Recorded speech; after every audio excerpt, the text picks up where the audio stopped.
What's going on, guys? I really want you to buckle your seatbelts, strap yourselves in, because this video we're going to be dealing with a very, very serious evil, a serious sin, something that is pervading the whole world, especially in Hollywood and the media. They are not saying anything about it. In fact, they're trying to silence those who are speaking out against this. So let's watch this video together, and I'm gonna give you my thoughts on it. So, we all know Oprah as an infinitely generous person and philanthropist, but according to actor Mel Gibson, this is nothing more than a shiny facade to cover all the controversies this woman is being involved in alongside her bosses, the controlling figures known as Hollywood elites. You need a pretty good team of people around you to deal with that stuff, and you need a lot of energy. Award-winning actor Mel Gibson has been in the show business since the dawn of times, and he certainly knows a thing or two about what's happening behind the closed doors. Apparently, he's now adamant to bring more awareness to the world about several horrible issues like trading individuals. Recently, Mel has been helping his friend and colleague Jim Caviezel release his movie called The Sound of Freedom, which covers the subject of rescuing individuals under 18 from the claws of rather dangerous people, and it seems like the entertainment industry doesn't rush to promote the movie.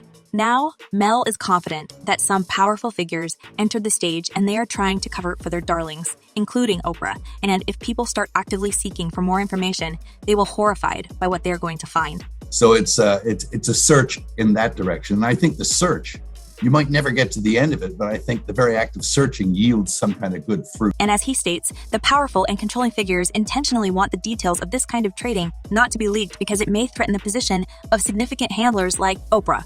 Although she managed to convince many people that her intentions are pure and her heart is pure gold, and she even tops all ratings of most generous celebs. And even has her self-titled Oprah Winfrey Charitable Foundation, Mel knows everything about the TV icon's dark side. It's been proven because of her ties to several disgusting personalities, and it's painful for the actor to wake up every day and know that such people are still walking free, and the industry keeps turning a blind eye to these crimes. Man, I get up every day and I realize I'm not in control of this whole thing. As Mel is saying, Oprah Winfrey's lifestyle is just a shiny facade and she plays her role well, giving and giving and giving and giving. However, this is just a mask she wears for society. And behind that mask, there's a cruel monster who committed countless crimes against the human nature. And that's why the elites want this side of Oprah to be hidden. In 2018, singer Seal slammed Oprah for knowing about Harvey Weinstein's predatory behavior towards young women for decades and doing nothing about it. However, Oprah felt too lazy to deny anything, and she bravely replied to the accusations of introducing young women to Weinstein. There wasn't anything illegal by me introducing very young women into Harvey Weinstein's home. Most were over 21. What they did was none of my business. This is just how it is in the industry if you want to get ahead. Although Oprah repeatedly stated that she's a survivor herself by covering for her longtime friend, she demonstrated a double standard in her own judgment. And who knows what else with woman is hiding behind her mask. I always had my suspicions about Oprah. I made several videos on Oprah. Oprah, she despises Christians. She despises Jesus. She hates God. So Oprah is not a good person. There's certain things you can't deny. You can't deny her associations with certain types of offenders. That's not a good look. Imagine that stuff. That couldn't be the reason for why so-and-so was acting like, could it? And then you find out later on the track that you are exactly on track. One such group of elites is the Good Club. This is the creme de la creme of global elites. Names like Bill Gates, George Soros, Warren Buffett, Oprah Winfrey, David Rockefeller, and Ted Turner often grace the guest list. But also, lesser known but equally wealthy figures like Eli and Edith Broad also make appearances, making us wonder what really goes on behind closed doors. Now, one name that sticks out is Oprah Winfrey. We all know her as the billionaire show host and philanthropist with a name larger than life, right? Wrong. One of Oprah's most notorious moves was her decision to feature the self-proclaimed healer and criminal extraordinaire, John of God, on her show. Picture this, a Brazilian healer who claims to possess spiritual powers and uses them to purportedly heal people. Sounds like something out of a Hollywood movie, right? Well, in this case, reality turned out to be even stranger than fiction. John of God, as he came to be known, managed a healing facility in Brazil where vulnerable individuals sought solace and spiritual guidance. Little did they know that the man they were entrusting their well-being to had a dark and sinister side. It wasn't long before the truth about John of God's criminal activities came to light. Reports of SA and AB began to emerge, painting a chilling portrait of a man who shamelessly took advantage of those who sought his help. But what's truly mind-boggling is the role that Oprah played in catapulting John of God into the limelight. By featuring him on her show, she bestowed upon him a stamp of legitimacy, giving him access to a wider audience and inadvertently endorsing his criminal behavior. This eyebrow-raising incident took place back in 2010 during one of Oprah's attention-grabbing segments titled, "Do You Believe in Miracles?" Little did her audience know that the miracle they were about to witness was the rise of a criminal under the guise of a spiritual healer. Anyway, while Oprah did attempt to salvage her reputation by expressing empathy towards the brave women who came forward with allegations against John of God, it's clear that her involvement had already left an indelible mark.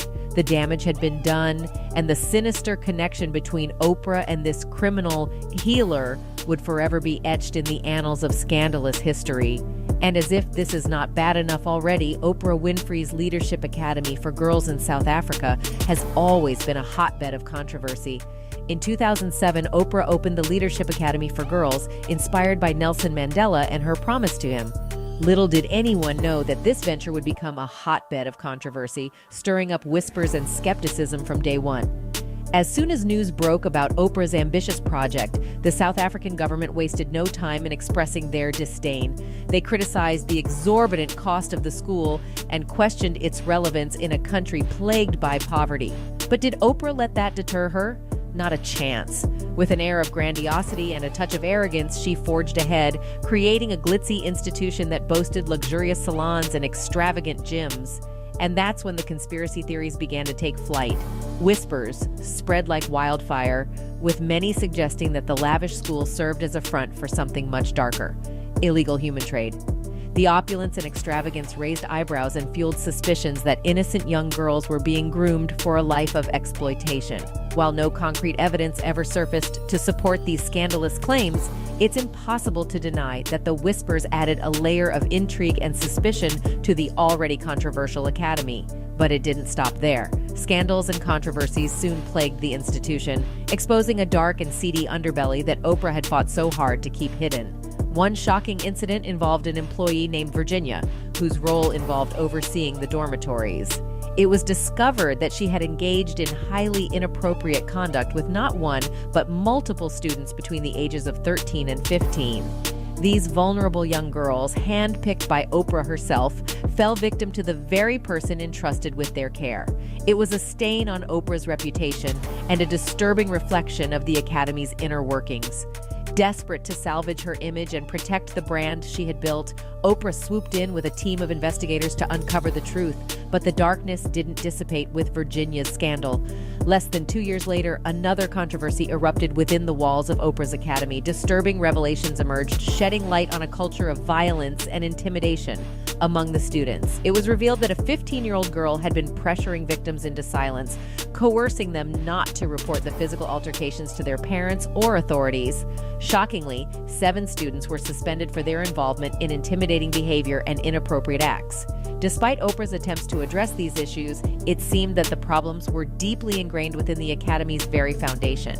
Yo, clearly Hollywood is not happy about this film coming out, because this film is exposing, The Sound of Freedom is exposing so much sin, so much evil that is happening underneath the surface of Hollywood, behind that sign, behind those buildings, those studios. There's sick, evil things happening, and there's meetings, conversations, plans, strategies that are going forth that are just right underneath our nose. And this film exposed a lot of that, and people aren't happy. So they're throwing out conspiracy. Christians, conservatives are being conspiratorial about human trafficking, as if human trafficking is not a real thing, as if it's not happening to hundreds, if not thousands of people. It's a real issue, but they don't like the fact that this is a Christian exposing this stuff. They don't like that. Years ago, they had whole stories on human trafficking. Now it's a conspiracy. Now it's being blown out of proportion. Hollywood is not happy. This is not hyperbole. This is not a cliche, but our children are under attack on so many different fronts. We got to be aware of what's happening, what's going on. We can't sit back passively and expect our children to just know what to do, know what to think, know what to say. We have to teach our children, protect our children from this type of stuff. We have to protect our children from what they watch, what they consume on social media, who they're listening to, who they're around, because our children are the target of so many evil and wicked people. Of course, we know the devil is the one orchestrating and pulling the strings behind the scenes, but we got to be aware that there are people that are working for the devil. So many young actors, so many young musicians were enticed, their parents were enticed by the money, by the fame, and they essentially sacrificed their children to Hollywood. And many of these child stars are in complete shambles right now. So they've done that route. Now they're just snatching up kids and taking them, and they're using and empowering criminals to do these things. And we're living in a sick world. We cannot act like these things aren't happening, because they are. I'm so proud of the filmmakers, the production studio for The Sound of Freedom. This movie is a great movie. I haven't seen it yet, but I've read up on it. I'm going to see it soon. Please go support this movie so we can bring more awareness to this issue. But we need more actors like Mel Gibson to speak out and to expose this evil happening behind the scenes. We can make videos and we can write and we can blog and do stuff like that, but we need people inside of Hollywood. We need people with that type of access to expose. It comes with a price. It's a huge risk to your career, but it is for the greater good. We live in a sinful world. Sin has no bounds. It has no limits. Our children are not off limits. Our children are actually easy targets. So we have to be that shield, that wall, that barrier between sin and our children, to protect our children. If you enjoyed this video, you want more content like this, do me a favor and subscribe to the channel. Like this video. I'll be back next week, of course, with another video. This is Pastor Frederick. This is About a Book. Peace.